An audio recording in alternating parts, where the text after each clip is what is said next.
Saya bersama dengan Timbalan Chancellor Pelajar Prof. Zili dan rakan-rakan daripada HEP telah menziarahi adik Nuruddin Syirah binti Sedik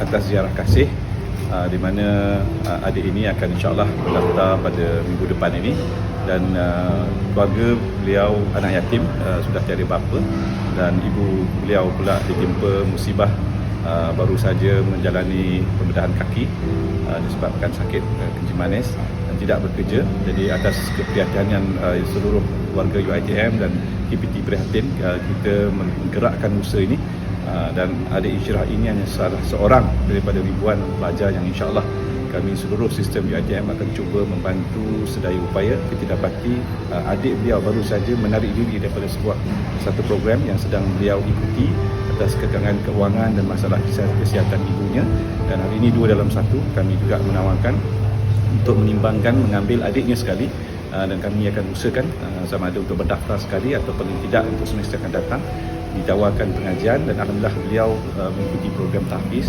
Dan kita di UiTM juga memiliki program Tahfiz Plus yang kita akan tawarkan juga kepada adik ini untuk meneruskan hafazan beliau.